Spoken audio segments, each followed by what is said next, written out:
शादी की गहमा गहमी है। रघु रेशमी कुर्ते पैजामे में चमक रहा है।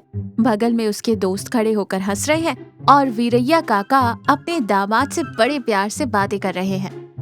बाबू रघु, हमारी गौरी जिस माहौल में पली बढ़ी है वो अलग है। उसे खाना बनाना बस थोड़ा बहुत ही आता है। मुझे डर है कि पटना में आपको खाने पीने की दिक्कत ना हो जाए बाबू।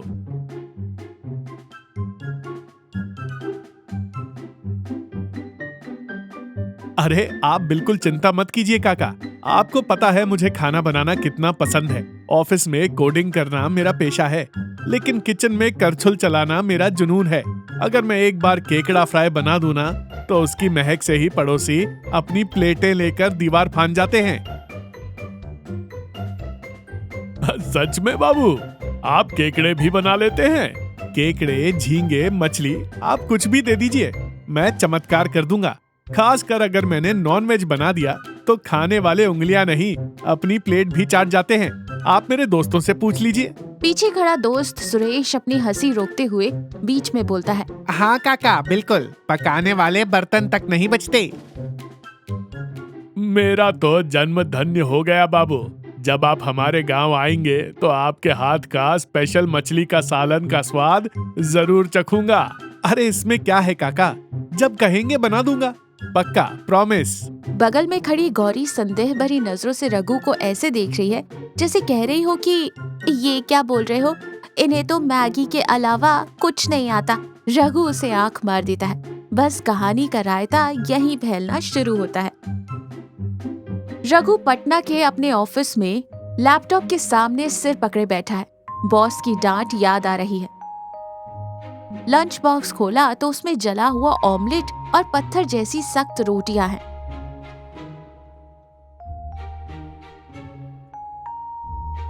छी यार, ये कुंवारों वाला खाना खाकर पक गया हूँ।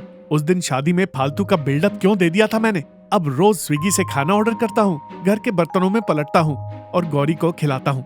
ये चोरों वाली जिंदगी कब तक चलेगी। तभी वीरैया काका का वीडियो कॉल आ जाता है। रघु एकदम से चौंक जाता है। टेबल पर रखा जला हुआ खाना तुरंत छुपाता है और अपने बाल ठीक करता है।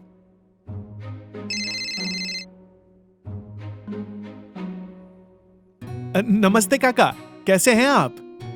मैं एकदम बढ़िया हूँ बाबू। क्या कर रहे हैं? भोजन हो गया? आज क्या स्पेशल बनाया दामाद जी? हाँ, हो गया काका। आज मैंने मलाई कोफ्ता विद बटर नान बनाया था। अभी अभी तो बर्तन खाली हुए हैं। क्या बात है बाबू। असल में फोन इसलिए किया था कि मकर संक्रांति पर आपको गांव आना है। गौरी ने बताया ही होगा। मैंने तालाब में बड़ा वाला जाल भी फेंकवा दिया है। आपके आते ही आपके हाथ का खाना खाने के लिए पूरा गांव इंतजार कर रहा है। पूरा गांव इंतजार कर रहा है? इतने सारे लोगों के लिए? मेरा मतलब है। अरे नहीं, इतने सारे लोग नहीं, बस घर और आस पड़ोस के 10-15 लोग। खासकर वो मछली फ्राई तो आपको ही बनाना है। मैं फोन रखता हूँ बाबू, वेशभूषा और मसालों का इंतजाम करता हूँ। कॉल कट हो जाता है। रघु कुर्सी पर लुढ़क जाता है। तभी गौरी आती है। सुनिए जी, टिकट बुक कर दीजिएगा, पिताजी बहुत एक्साइटेड है। गौरी, मुझे बहुत डर लग रहा है यार।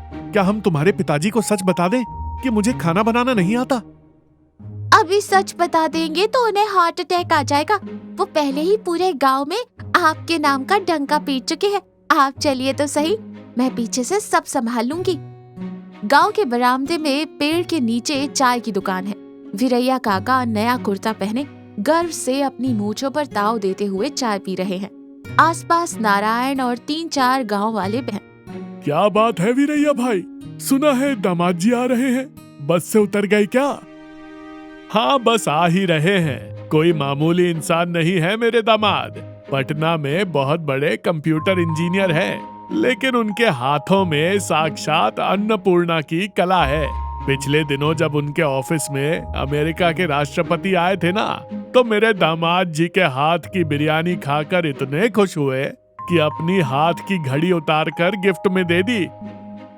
बाप रे, अमेरिका के राष्ट्रपति! और नहीं तो क्या, खासकर मछली फ्राई तो ऐसा बनाते हैं कि उसकी महक से आसमान में उड़ते हवाई जहाज भी नीचे उतर आए। इस बार उनके आते ही मैं सबको दावत दूंगा। तुम लोग खुद उनका टैलेंट देखना। गांव वाले आश्चर्य से सुन रहे हैं। दूर से बस से उतरे रघु और गौरी ने ये सब सुन लिया है और अपना सिर भी पीट लिया है।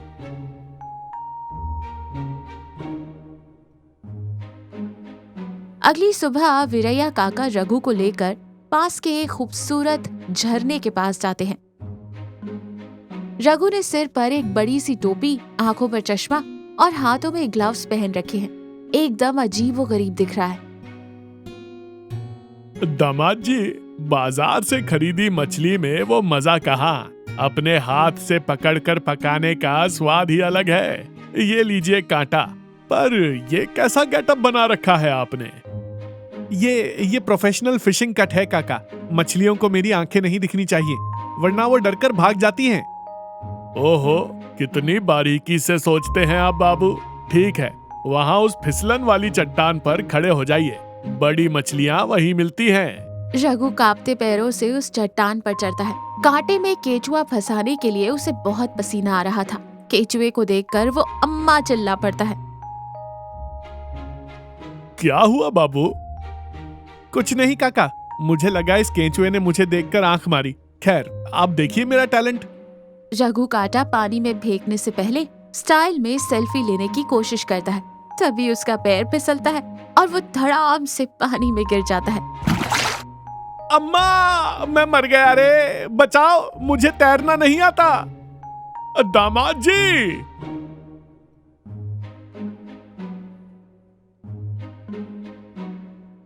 रघु पानी में हाथ पैर मार रहा है।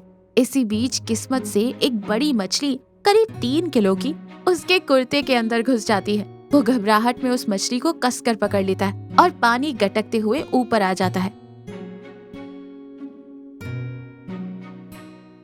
देखा काका, अगर कांटे से पकड़ता तो बहुत टाइम लग जाता, इसलिए मैंने डायरेक्ट पानी में छलांग लगा दी और इसे पकड़ लिया। पटना में हम लोग इसे under water man to fish combat कहते हैं।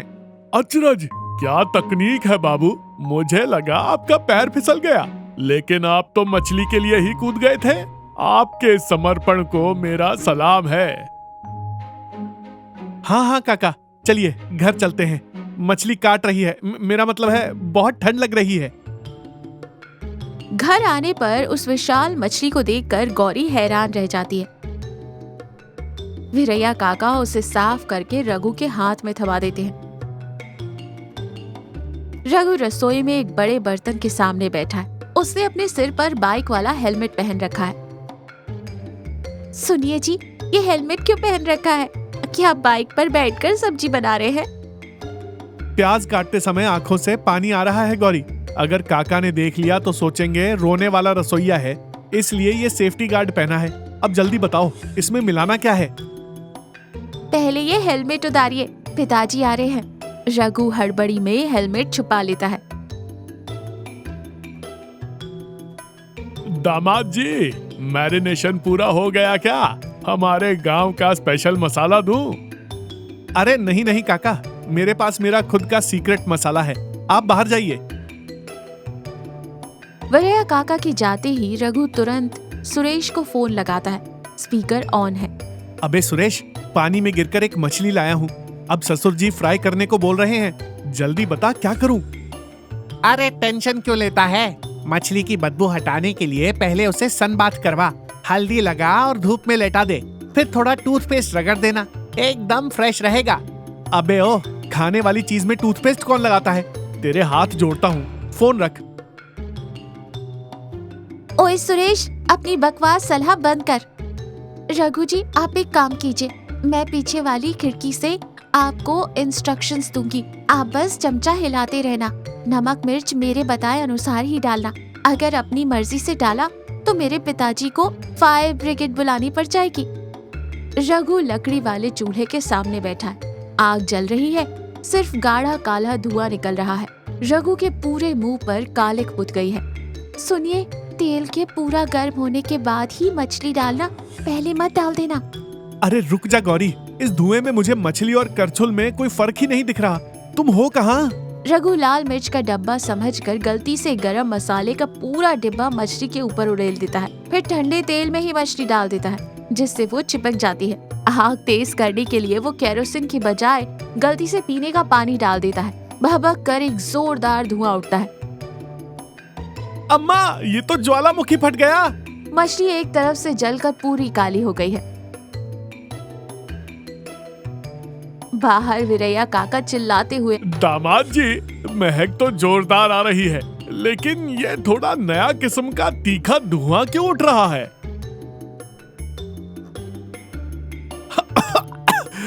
हाँ काका, इसे स्मोकी तंदूरी चारकोल फ्लेवर कहते हैं। पटना में इसका रेट बहुत ज्यादा है। इसी धुएं से तो टेस्ट आता है।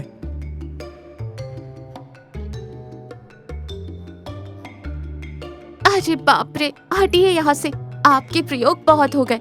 गौरी फुर्ती से मोर्चा संभालती है। मछली के जले हुए हिस्से को वो बड़ी चालाकी से खुरचकर हटा देती है। फिर धनिया और पुदीने का पेस्ट लगाकर जले हुए हिस्से को छिपा देती है और मछली को शानदार तरीके से डीप फ्राई कर देती है।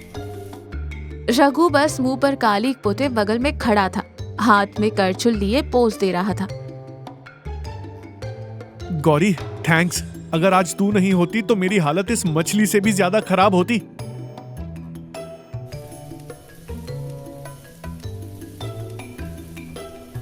चांदनी रात है और गांव के चबूतरे पर वीरैया काका, नारायण और बाकी गांव वाले बैठे हैं। रघु हाथों में एक बड़ी सी प्लेट लिए और काले चेहरे के साथ किसी युद्ध को जीते हुए शूरवीर की तरह बाहर आता है। अरे बाप रे, मछली का रंग देखकर ही मुंह में पानी आ रहा है। हमारे वीरैया भाई सच ही कहते थे, दामाद जी तो उस्ताद हैं, इसीलिए तो अमेरिका के राष्ट्रपति ने इन्हें घड़ी दी थी। बाप रे, इसने वो कहानी भी सबको बता दी। देखा, मेरे दामाद ने इस मछली के लिए नदी में छलांग लगाई थी और अब इसे क्या गजब पकाया है। लीजिए बाबू।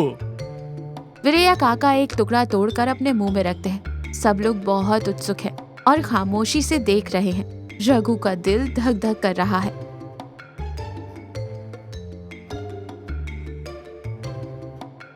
काका, क्या हुआ? नमक ज्यादा हो गया क्या?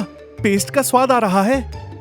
अद्भुत, महाअद्भुत। ऊपर से एकदम कुरकुरी और अंदर से जूसी, और सबसे खास बात, वो जो जला हुआ स्वाद आ रहा है ना, वो तो इस डिश की हाईलाइट है। मैंने अपनी पूरी जिंदगी में इतनी अच्छी मछली नहीं खाई। सभी तालियां बजाते हैं और गांव वाले खाने पर टूट पड़ते हैं। रघु को अंदर से खुशी कम और गिल्ट ज्यादा हो रहा है। इतने प्यार करने वाले और भरोसा करने वाले ससुर जी को धोखा देना उसे बिल्कुल ठीक नहीं लग रहा। रुकिए, आप सब लोग खाना बंद कीजिए। क्या हुआ दामाद जी, क्या कोई और डिश बाकी है? नहीं काका, मेरी ईमानदारी बाकी नहीं रही। मैं अब ये नाटक और नहीं कर सकता। वहाँ एकदम सन्नाटा छा जाता है। गौरी घबरा जाती है और आंखों से इशारा करती है कि मत बोलिए।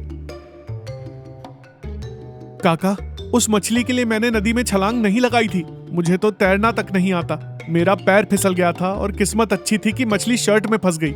और रही बात मेरी कुकिंग की, तो मुझे मैगी और चाय बनाने के अलावा कुछ नहीं आता।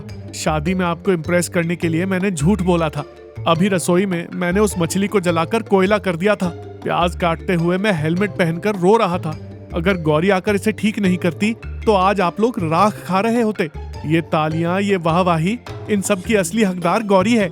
मुझे माफ कर दीजिए, मैं कोई महान रसोइया नहीं हूँ, बस आपका दामाद हूँ। माहौल एकदम गंभीर हो जाता है। नारायण का मुंह खुला का खुला रह जाता है। वीरैया काका गुस्से से अपनी जगह से उठते हैं और रघु की तरफ मुड़ते हैं। रघु डर के मारे अपनी आंखें बंद कर लेता है कि अब तो पक्का थप्पड़ पड़ेगा। अरे मेरे पागल दामाद। काका, आप गुस्सा नहीं हुए? अरे बाबू, जब आप पानी में गिरे थे मैं तभी समझ गया था कि आपको तैरना नहीं आता, क्योंकि जिस चट्टान पर आप खड़े थे उसके पीछे काई जमी थी। मुझे पता था आप वहीं से फिसले हैं और रसोई घर की खिड़की से जब गौरी करछुल चला रही थी तो मुझे उसकी परछाई दिख रही थी। मुझे उसी वक्त पता चल गया था कि खाना कौन बना रहा है।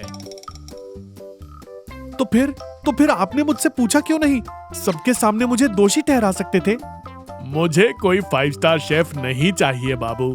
मुझे मेरी बेटी का मुश्किलों में साथ देने वाला एक अच्छा पति चाहिए, जो गलती करे तो उसे मान लेने वाली ईमानदारी रखता हो। जब मछली जल गई तो आपने गौरी की मदद ली। इसका मतलब आप समस्या आने पर पत्नी का सहारा लेते हैं।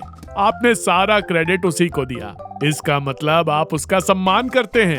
और सबसे बड़ी बात, पूरे गांव के सामने सच बोलने की हिम्मत दिखाई। बस यही बात मुझे भा गई। खाना बनाना नहीं आता तो सीख लोगे, लेकिन ये ईमानदारी, ये मन चलापन किसी बाजार में नहीं मिलता।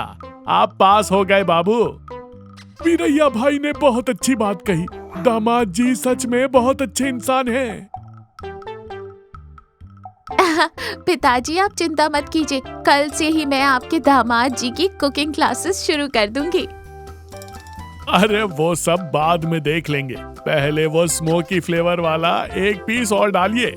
इस बात पर वहाँ मौजूद सब लोग जोर जोर से हंसते हैं। रघु भी शर्मिंदगी छोड़कर खुशी से मुस्कुरा उठता है।